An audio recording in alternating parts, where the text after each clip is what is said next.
Hello guys, welcome back to my channel. और आज हम चल पड़े हैं हुमायूं की मकबरी की तरफ। यहाँ की एंट्री फीस है 40 रुपये और मैं आई थी टू व्हीलर पे, तो 4 घंटे का उसका भी कॉस्ट था 25 रुपये।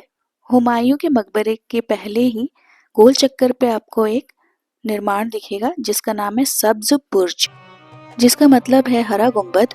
यह प्रारंभिक मुगल निर्माणों में से एक है। अनदेखी की वजह से ये बहुत जीर्ण शीर्ण अवस्था में थी।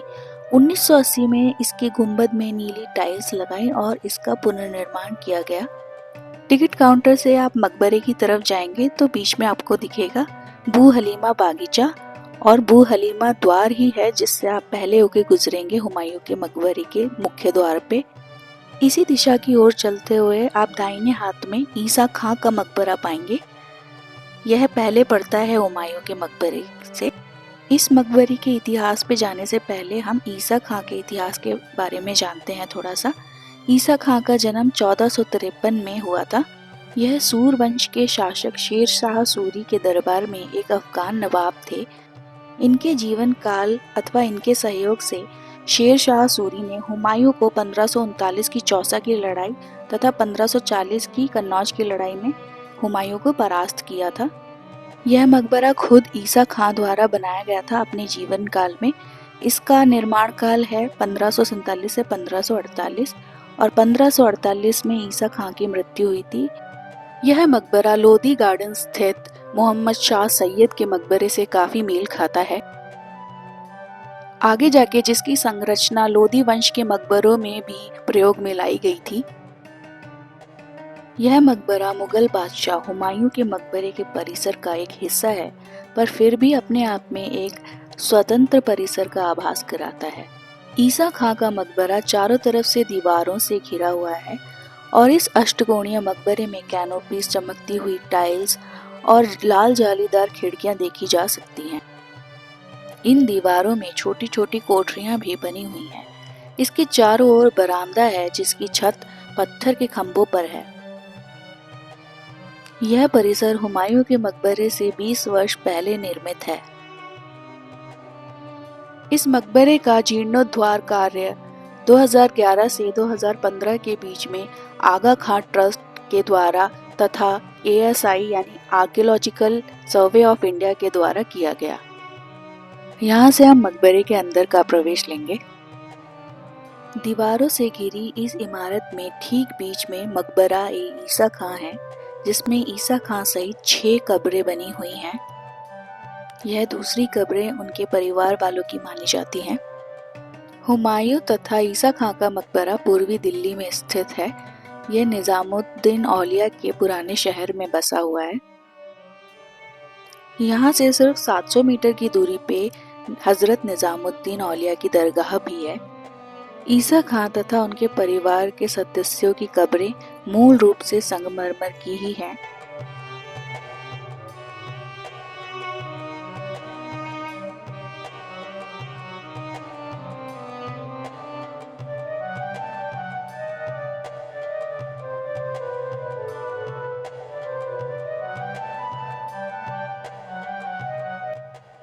मकबरे से अब लेंगे हम विदा और चलेंगे मस्जिद की ओर।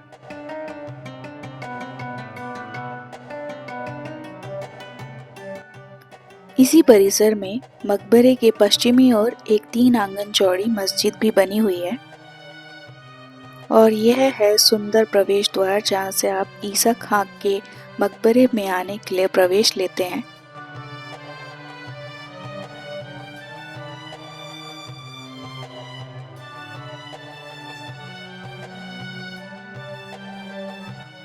मस्जिद के दाहिने हाथ के कक्ष के सामने एक कुआं भी देखा जा सकता है। इसमें अभी भी पानी आप देख सकते हैं।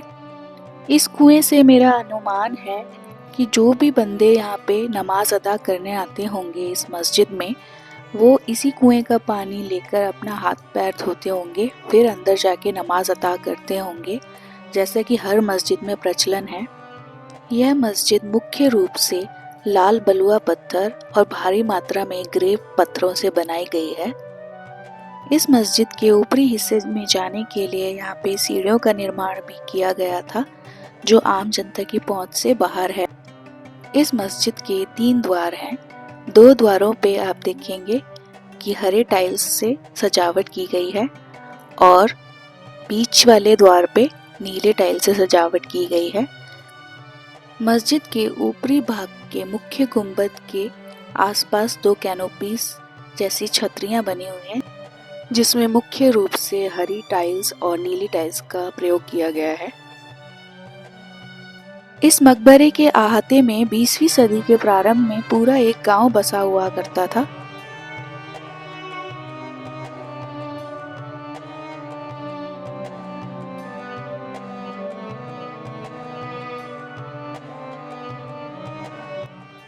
इस परिसर का अच्छे से अध्ययन करने के बाद अब हम यहाँ से लेते हैं विदा।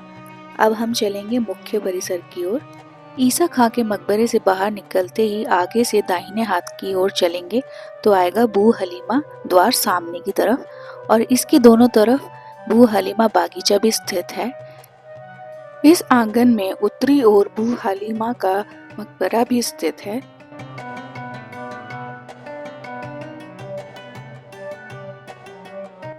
बू हलीमा का मकबरा 4 भुजाओं के आकार में बनाई गई है और यह मुख्यतः पहाड़ी पत्थरों से बनाई गई है।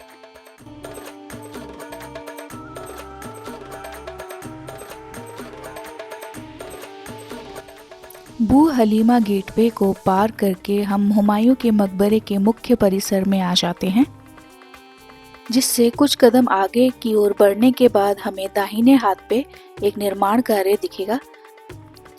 यह निर्माण अरब सराय के नाम से जाना जाता है। अरब सराय हाजी बेगम द्वारा 1560 से 1561 के बीच में बनाया गया था। हाजी बेगम हुमायूं की विधवा थी।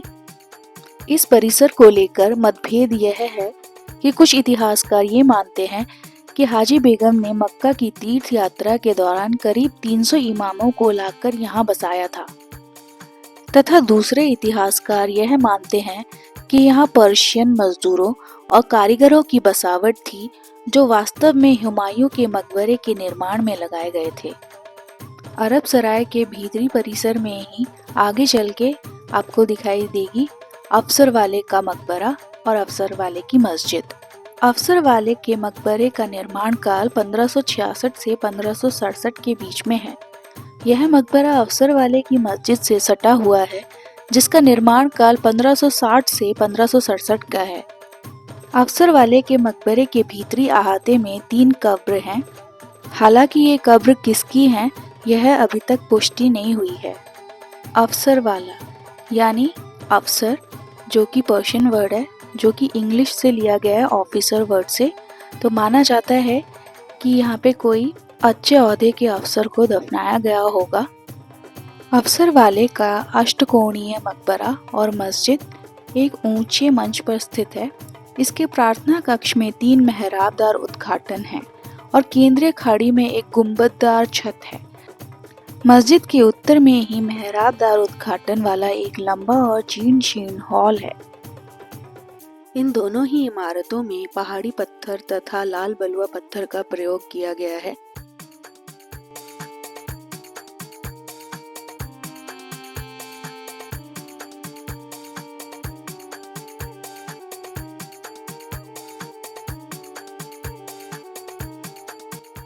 अफसर वाले के मकबरे के सामने भी अलग अलग पैदल पथ में बटा बागीचा दिखाई पड़ेगा। मस्जिद से उतरकर सीधा सीधा हम अगर बाग की तरफ चलें तो अंत में हमें उल्टे हाथ की तरफ एक दरवाजा दिखाई पड़ेगा। यह द्वार हमें ले गया हुमायूं के मकबरे के मुख्य प्रवेश द्वार की तरफ। यह द्वार हुमायूं के मकबरे के परिसर का पश्चिमी द्वार है। इस द्वार को पार करके हम आ जाएंगे हुमायूं के मकबरे के मुख्य परिसर में। इस मकबरे का निर्माण हामिदा बानो बेगम यानी अकबर की मां द्वारा करवाया गया था। माना जाता है कि इसके निर्माण में अकबर तथा हाजी बेगम भी शामिल थे। आगे चलने से पहले हम हुमायूं के इतिहास पे एक नज़र डाल लेते हैं।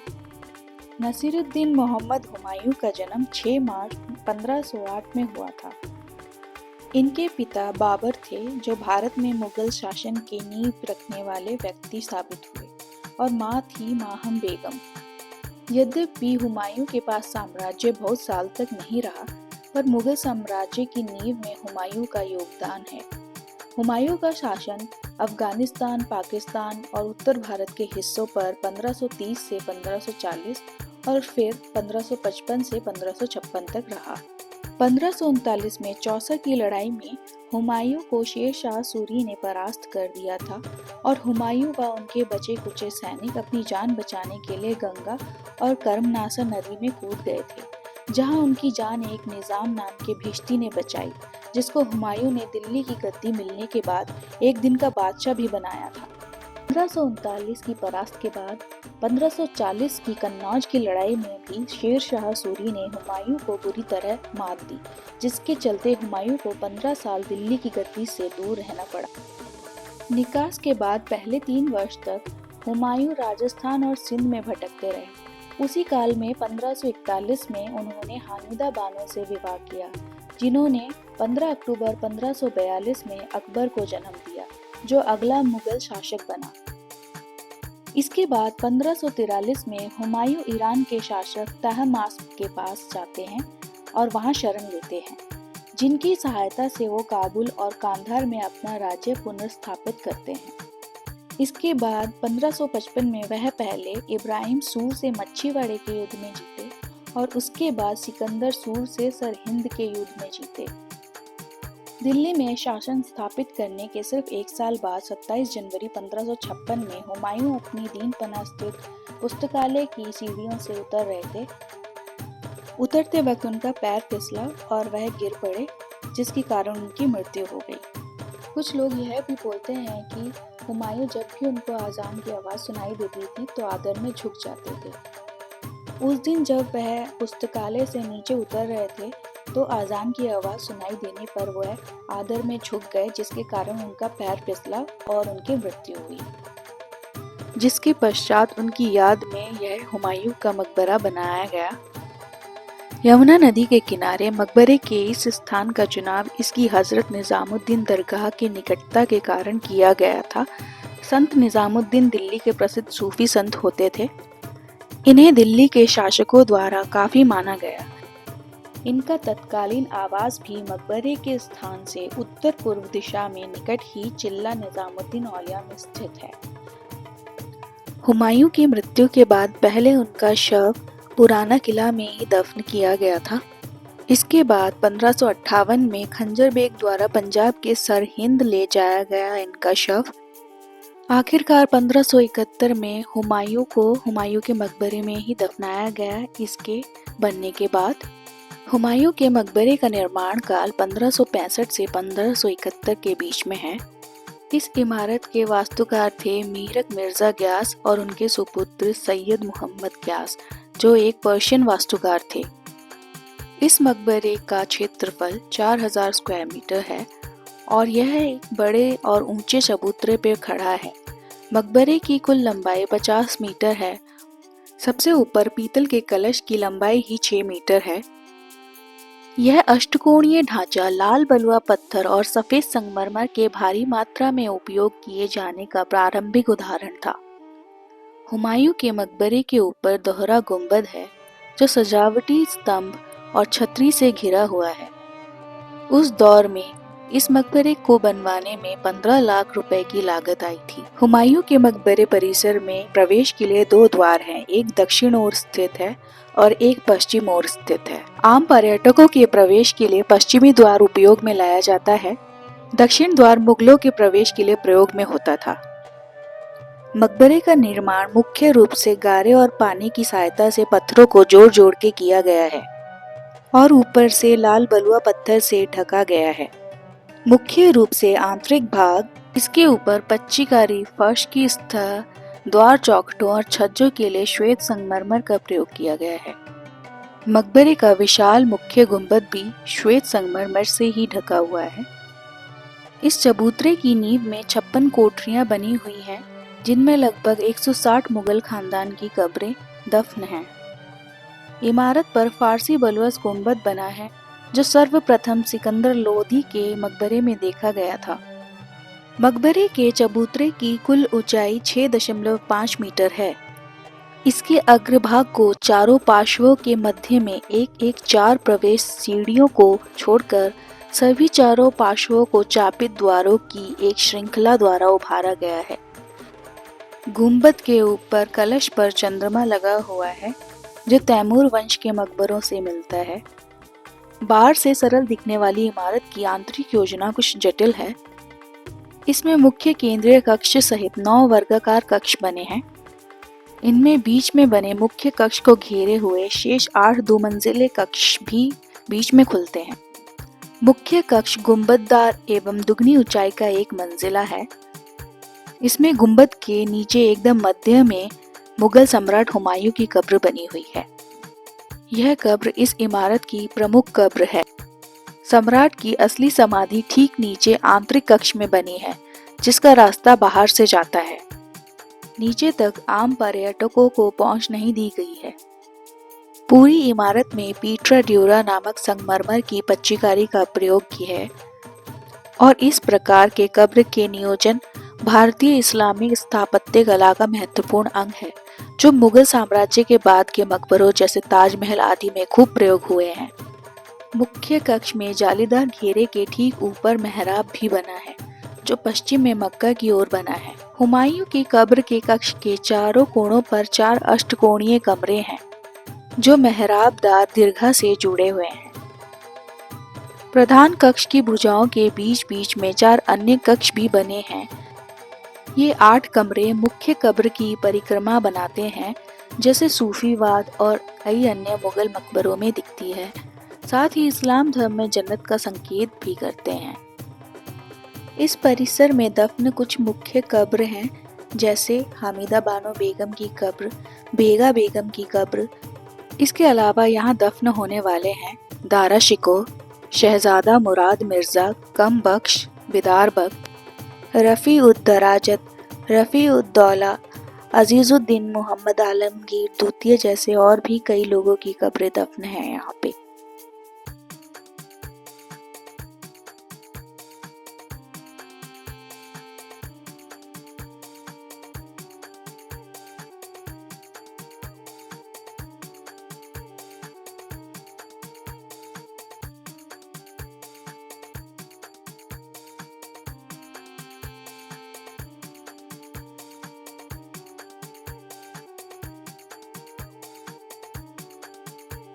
हुमायूं के चबूतरे से पूर्वी ओर देखें तो वहां पे नीला गुंबद और नाई का मकबरा दिखेगा। हुमायूं के मकबरे से अब हम निकल पड़े हैं नीचे की तरफ बाग की ओर। हम निकले हैं दक्षिणी द्वार से और सामने ही दक्षिणी प्रमुख द्वार भी देखा जा सकता है, जहां से मुगल लोग आते होंगे इस मकबरे में।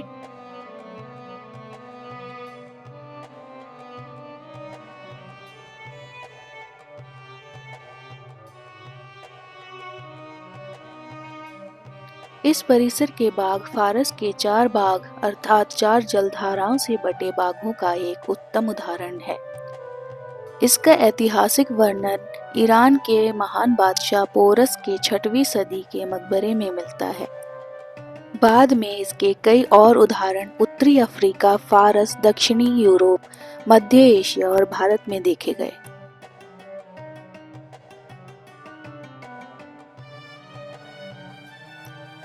मकबरे से निकल के दक्षिणी पूर्वी ओर चलेंगे तो आपको दिखाई देगा बाबर्स टूम यानी नाई का मकबरा।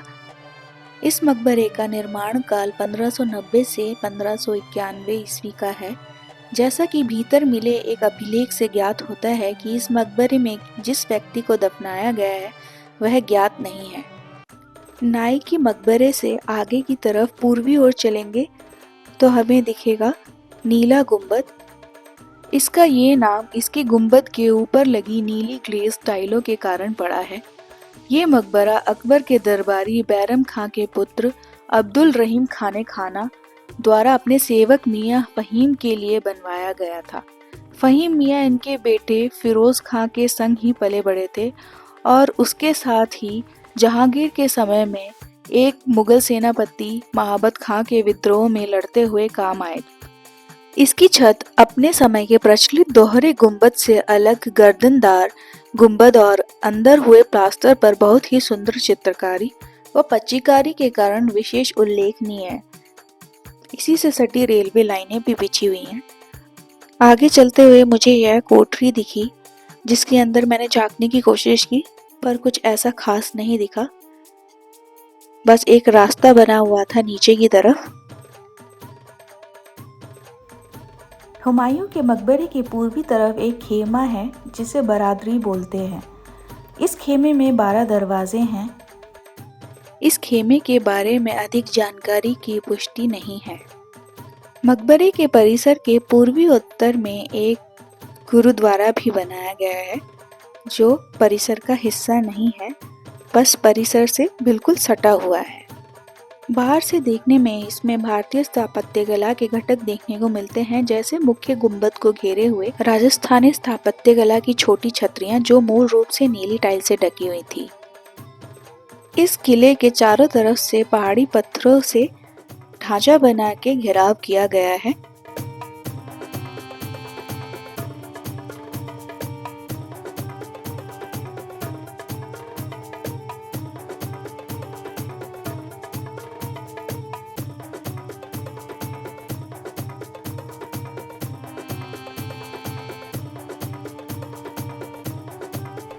मकबरे के परिसर में उत्तरी ओर एक हमाम बना हुआ है। इसमें एक वाटर वेल भी लगी हुई है। मकबरे के चारों तरफ बाग परिसर में छोटी छोटी नालियां हैं, जहां पे पानी यहीं से हमाम के द्वारा भेजा जाता है।